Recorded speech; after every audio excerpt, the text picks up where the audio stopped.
Hai teman-teman, perkenalkan nama saya Gabriela Markus dengan NIM 19061102135 dari kelas 4B3 Manajemen.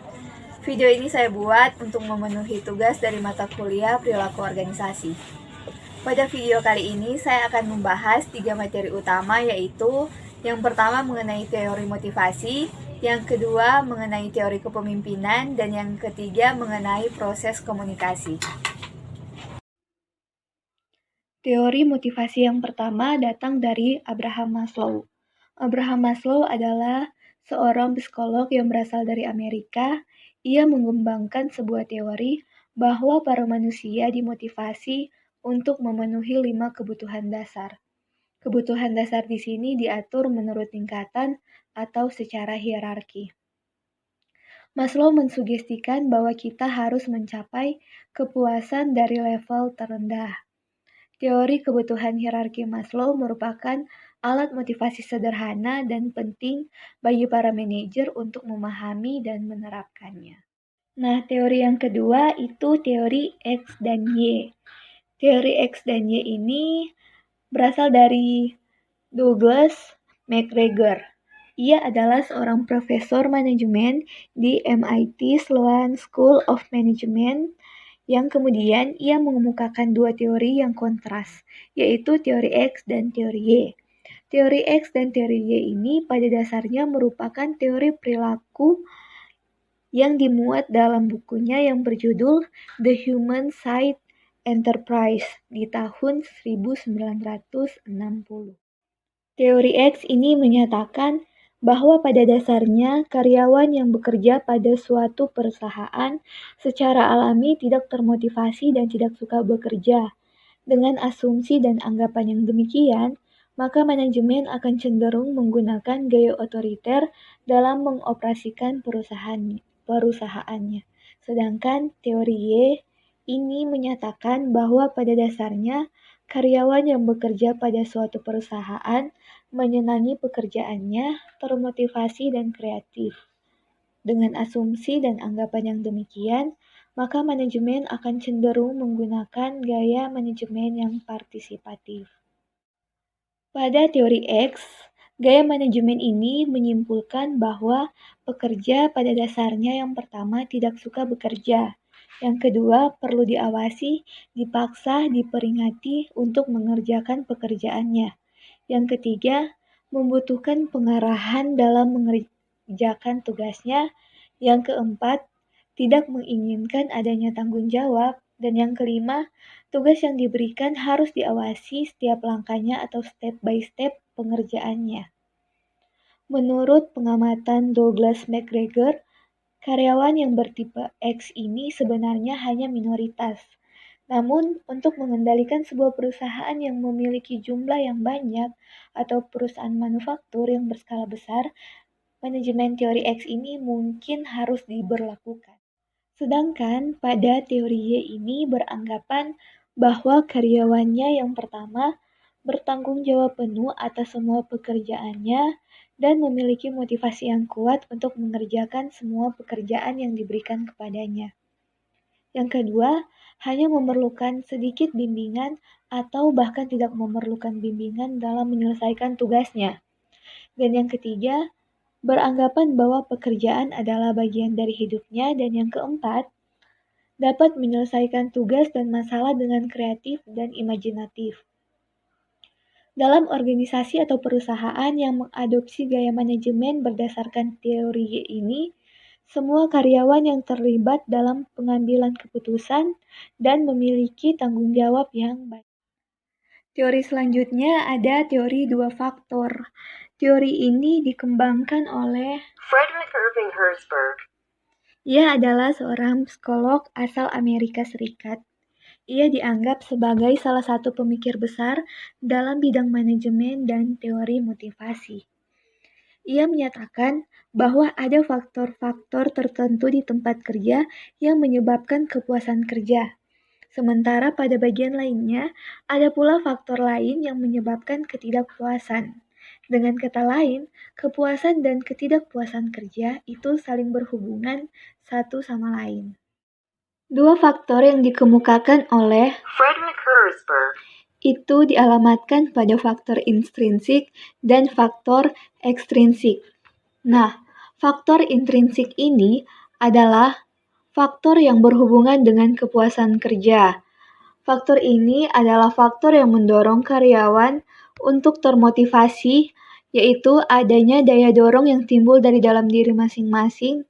Nah, kalau faktor ini ada, maka akan timbul motivasi yang kuat sehingga dapat menghasilkan prestasi kerja yang baik.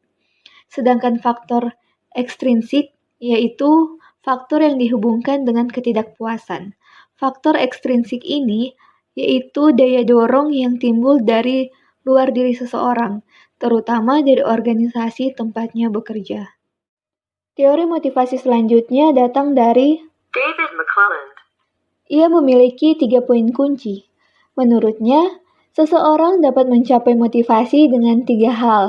Yang pertama pencapaian, yang kedua koneksi, yang ketiga kekuasaan.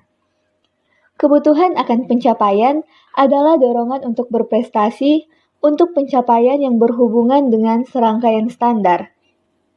Dan kebutuhan akan kekuasaan adalah kebutuhan untuk membuat orang lain berperilaku dengan cara yang tidak akan dilakukan tanpa dirinya.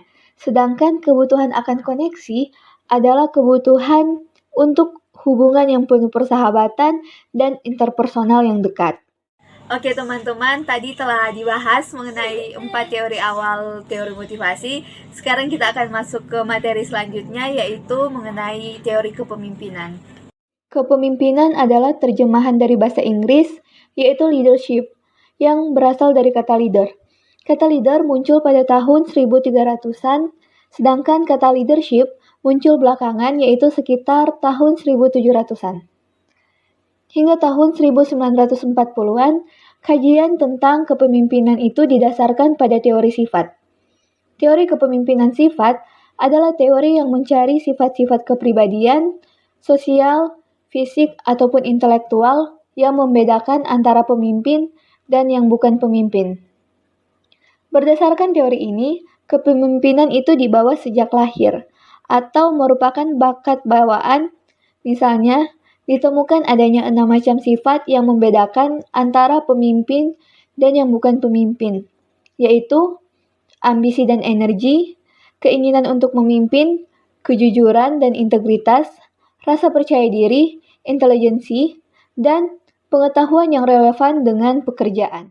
Namun walaupun demikian, teori sifat ini tidak memberikan bukti bahwa kesuksesan seorang pemimpin itu merupakan bawaan sejak lahir.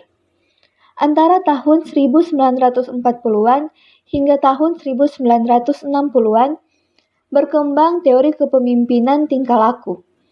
Teori kepemimpinan tingkah laku ini mengusulkan bahwa tingkah laku tertentu dapat membedakan antara seorang pemimpin dan bukan pemimpin. Berdasarkan teori ini, kepemimpinan dapat diajarkan. Maka untuk melahirkan seorang pemimpin yang efektif, kita dapat mendesain sebuah program khusus.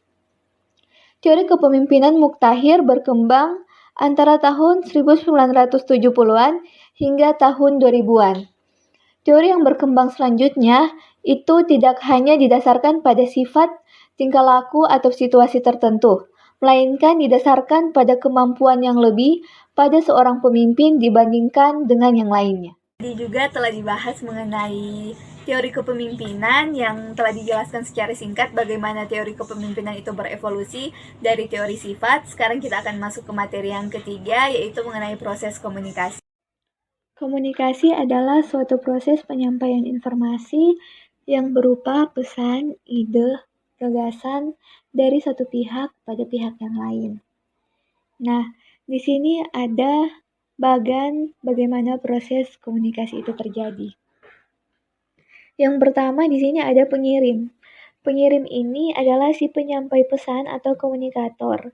Di sini ia berperan sebagai orang yang berinisiatif dalam menyampaikan informasi atau gagasan. Yang kedua ada encoding. Encoding adalah proses transmisi atau transfer informasi dari seseorang kepada orang yang lain. Umumnya, encoding ini menggunakan simbol sebagai media. Yang ketiga ada pesan dan media. Pesan diwujudkan dalam simbol yang bermakna. Penyampaian pesan inilah yang menjadi alasan utama terjadinya komunikasi.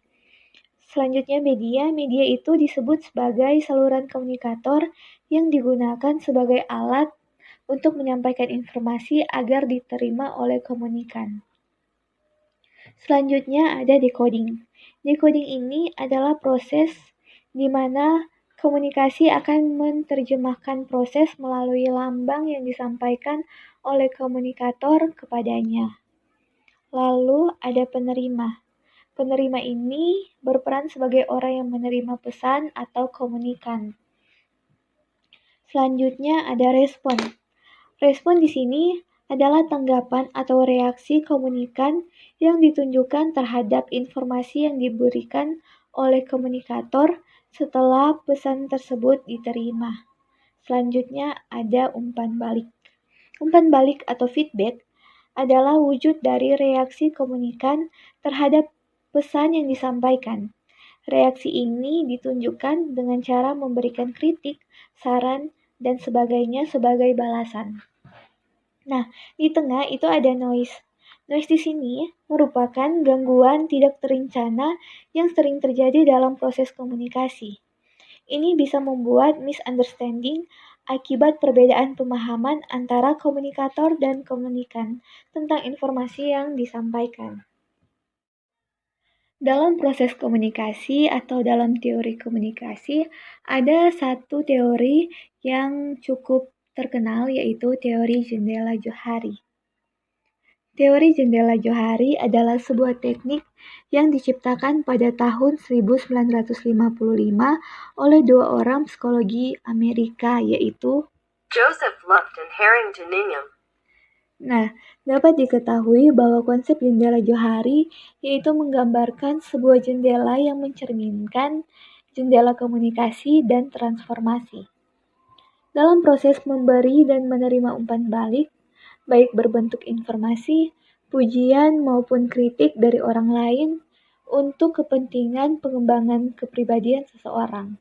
Konsep jendela Johari ini memiliki 4 kuadran sama halnya dengan bentuk jendela. Nah, di sini ada gambar mengenai konsep jendela Johari ini. Yang pertama itu ada open self. Di sini open self adalah bagian dari diri kita yang menyajikan informasi yang diketahui oleh diri kita sendiri dan juga oleh orang lain.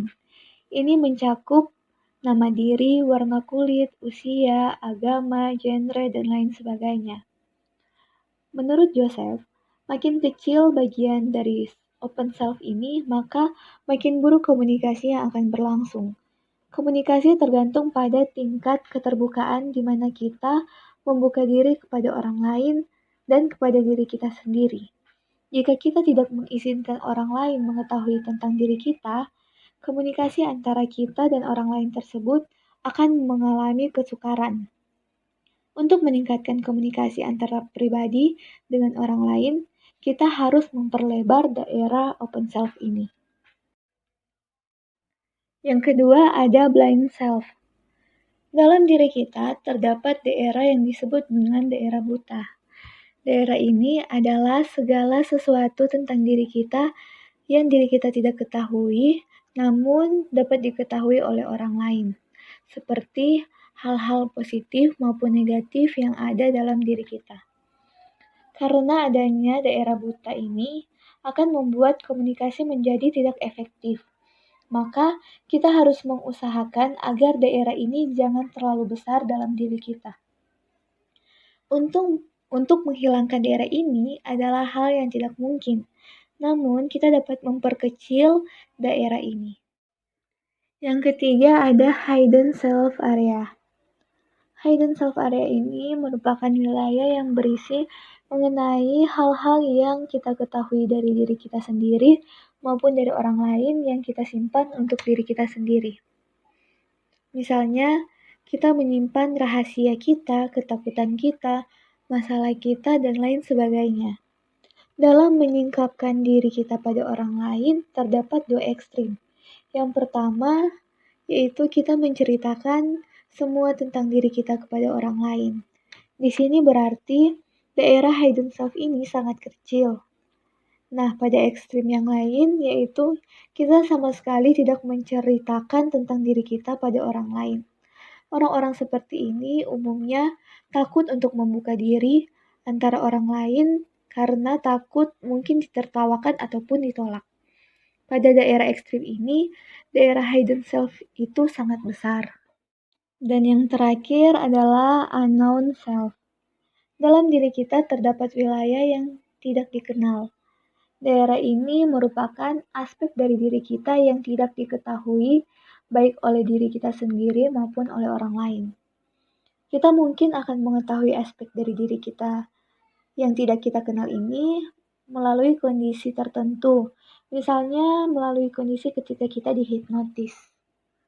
Walaupun sulit untuk mengetahuinya, namun kita harus menyadari bahwa aspek ini ada dalam diri kita. Teman-teman, dari teori jendela Johari kita dapat menarik kesimpulan bahwa untuk menilai diri kita sendiri lebih baik tidak hanya didasarkan oleh penilaian kita, tetapi juga dengan penilaian orang lain. Nah, untuk mendapatkan penilaian dari orang lain, kita harus membuat sikap terbuka kita terhadap orang lain atau kita harus membuka jendela kita selebar mungkin. Oke, sekian video kali ini. Semoga bermanfaat bagi teman-teman sekalian dan thank you for watching.